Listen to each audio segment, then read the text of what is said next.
Bonjour tout le monde, ce sont les étudiantes de 3e année Maria Kashleva et Alice Kolesnikova. Aujourd'hui, on aimerait vous parler de la seconde vie des déchets ou du recyclage. Qu'est-ce que c'est le recyclage?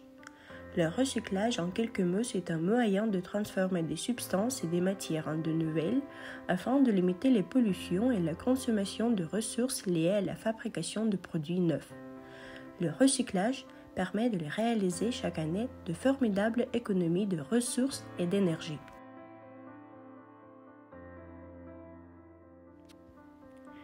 Quatre types de déchets ménagers se recyclent d'ailleurs particulièrement bien. Il y a les cartons tels qu'on les retrouve dans nos emballages et qui donneront naissance à d'autres cartons. On retrouve également les métaux tels que l'acier et l'aluminium. L'acier et l'aluminium se recyclent à l'infini et peuvent être réutilisés dans toutes sortes de secteurs industriels. Et puis vient enfin le verre de bouteille de vin, de lait ou de jus de fruits, lui aussi recyclable à l'infini.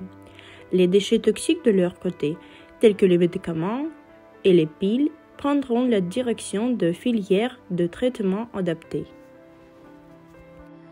Nous consommons énormément et pour satisfaire la demande, nous produisons aussi énormément. Toute cette production a un prix. Produire massivement, ça pollue l'air, l'eau et la terre. Cela a une incidence sur ce que nous respirons et ce que nous ingérons. Dans certains cas, cela touche les employés qui produisent et utilisent des produits chimiques. On consomme et on jette quand on n'a plus besoin de notre achat. Cela concerne nos vêtements, mais surtout nos déchets du quotidien. Bref, on jette beaucoup. En recyclant, on économise les ressources naturelles.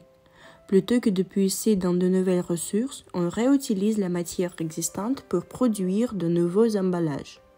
Ainsi, on évite tout gaspillage. Recycler permet également d'éviter les émissions dues à l'extraction de nouvelles ressources naturelles. Les décharges en Russie s'emparent d'un vaste territoire. Cela menace la nature et la santé humaine. Le problème nécessite une solution immédiate. La sortie de la situation est appelée la combustion des ordures. Mais les ordures ne se termineront jamais. Et le recyclage des déchets aidera à résoudre ce problème. Le recyclage comprend différentes étapes, depuis la collecte et la transformation des déchets en matières premières de recyclage jusqu'à l'incorporation de ces matériaux dans la fabrication de nouveaux produits.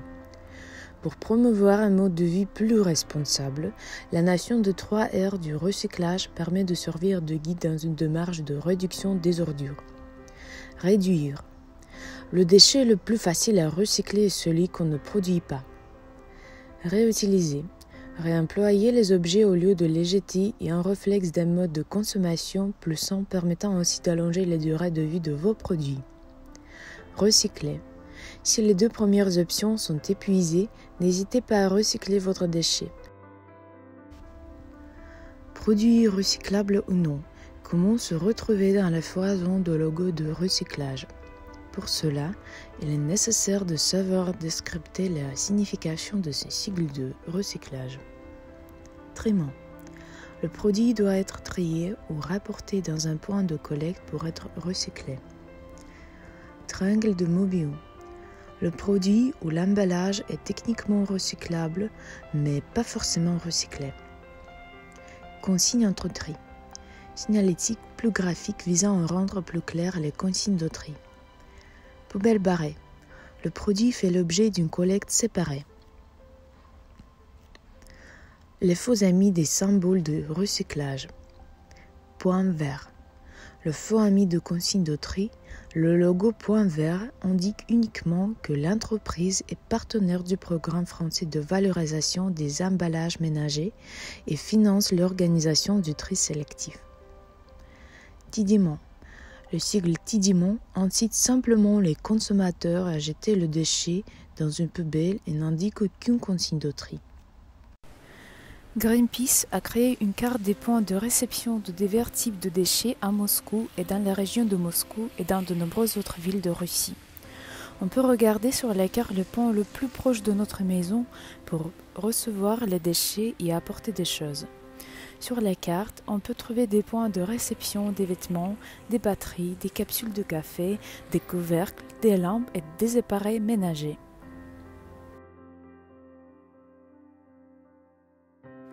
Voici quelques conseils pour apprendre comment bien recycler ces déchets. Premièrement, commencez dès les rayons du supermarché. Afin de préserver l'environnement, nous devons être plus conscients de nos habitudes de consommation et essayer de limiter autant que possible la quantité de déchets que nous produisons. Et ça commence dès les rayons du supermarché. Évitez les aliments emballés dans des emballages plastiques ou excessifs. Au contraire, privilégiez les fruits et les légumes en vrac et conservez vos légumineuses dans des bocaux en verre par exemple. Deuxièmement, dites adieu aux sacs en plastique. Les sacs en plastique mettent énormément de temps à se dégrader dans la nature. Résultat, plus de 100 000 créatures marines meurent chaque année après s'être emmêlées dans du plastique. Pour éviter cela, évitez tout simplement d'utiliser des sacs en plastique dans les magasins. Gardez toujours un sac à provisions pliable dans votre sac à main. Troisièmement, dites non au café à emporter. Nous sommes souvent soucieux du recyclage à la maison, mais de bonnes résolutions s'arrêtent dès que nous passons le seuil de la porte. La plupart des gobelets utilisés dans les machines à café, par exemple, sont doublés de polyéthylène. Ils sont non recyclables. On estime que chaque minute, plus d'1 million de gobelets jetables sont envoyés à la décharge.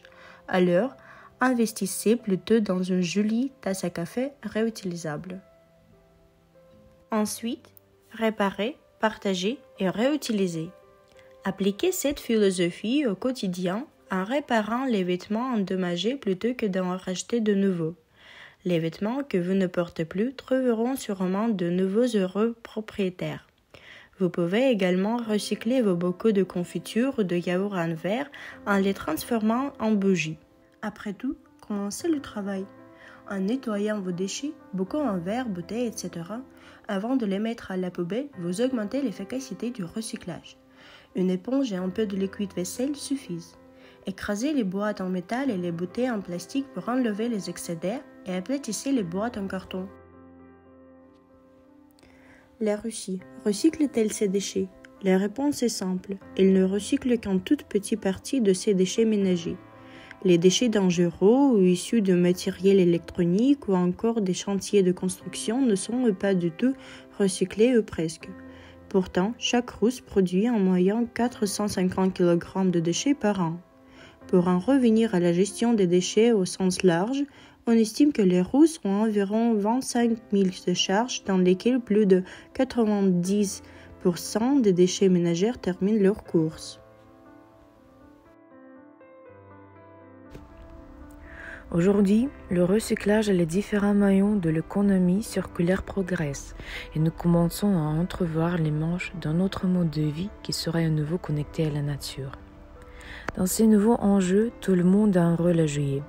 Du gouvernement qui définit les réglementations aux entreprises qui doivent faciliter la transition et jusqu'au consommateur à l'extrémité de la chaîne qui doit apprendre à revoir ses comportements d'achat. Autant de petits efforts simples qui deviendront des réflexes et qui permettront au changement de se faire non pas sous la contrainte mais au contraire de manière volontaire et tout en douceur. Nous espérons que de plus en plus de gens suivront la collecte séparée des ordures. Merci pour votre attention.